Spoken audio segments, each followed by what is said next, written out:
little strange with the program. I promise you I didn't know all the 3 verses, just in case you were wondering. Anyway, there's been a slight change in the program. We actually have a very wonderful choir here today. So since we're here, we're going to sing a selection for you guys.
Ladies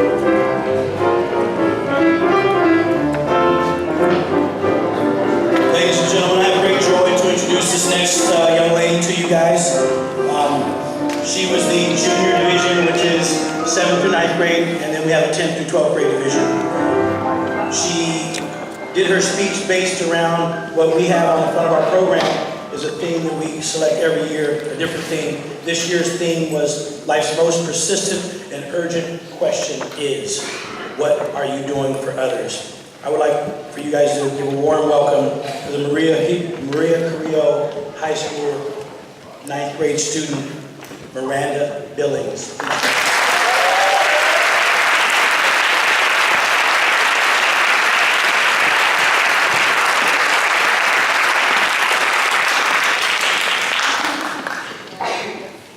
When I was about 8 years old, I used to love to just sit outside with my great-grandpa. And he would always tell me how dirty his car was, that the windshield was impossible to see out of, and that his white car was beginning to turn brown. And listening to his distress, I would go into the garage and grab some cleaning supplies.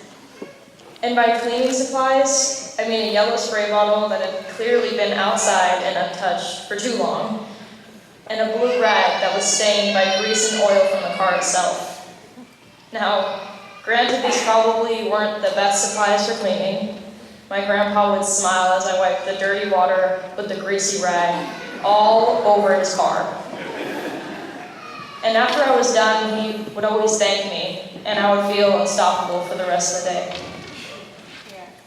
But it wasn't until recently that I began to question why he thanked me. I hadn't really solved this problem. In fact, I had probably made it worse. And then I realized he thanked me because I had tried to help him. For one afternoon, I was able to put his needs over my own. But unfortunately, now these spontaneous gestures have become rare. We've gotten so used to getting recognized for the things we do that we've forgotten we're supposed to be doing them out of the goodness of our own hearts. Before, we might have helped our mom with the dishes or mowed the lawn for our dad because we wanted them to rest after a hard day of work.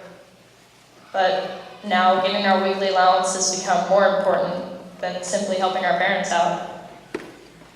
And we as teenagers are especially motivated to do community services and help others for the wrong reasons. We are told the colleges we want to go to and the jobs that we want to work at value how you help people. And while this may be true, I find it sad that now we are motivated to do good things for our own selfish reasons. And this is ironic because the reason these community services are valued in the first place is because colleges and jobs want to see that a person is not self-centered and that they are capable of putting others' needs before their own. Colleges are looking for someone who does things for others as an unplanned act of kindness, not because they need a certain amount of hours or just want the recognition. It should be a perk to be recognized for the things we do, not the reason. These colleges and jobs and whatever other motivations that we may have masked our natural instinct to impulsively help others. And when I say helping others, I don't mean only going to a soup kitchen or an elderly home for a few hours on the weekends. These are some of the greater gestures, but it's the smaller gestures that make the most impact. Dr. Martin Luther King Jr. once said, "If I cannot do great things, I'll do small things in a great way." Dr. King knew that helping others was not only something to put on a resume, and that it may even go unnoticed. And this isn't a bad thing. Your gesture should be both helpful and make you feel good, no matter how small it is or who knows it. In fact, most of what we do should go unnoticed by colleges and jobs. Because if we can fit everything that we've done to help somebody in a small box on an 8.5 by 11 sheet of paper, then that's how we know we haven't been doing enough. Think about it this way. Dr. King didn't fight for equal rights because he expected to be in all the history books. He didn't care about the magazines and the cameras. He wanted to create change. He didn't want the recognition. In fact, He wanted people like you and me to recognize that even the smallest of gestures are always helpful. You can be the person who changes everything. You can be the person who acts upon his lessons. All you have to do is have the courage to grab that stained and greasy blue rag and attempt to clean the car. The car that everyone owns at some point. Thank you.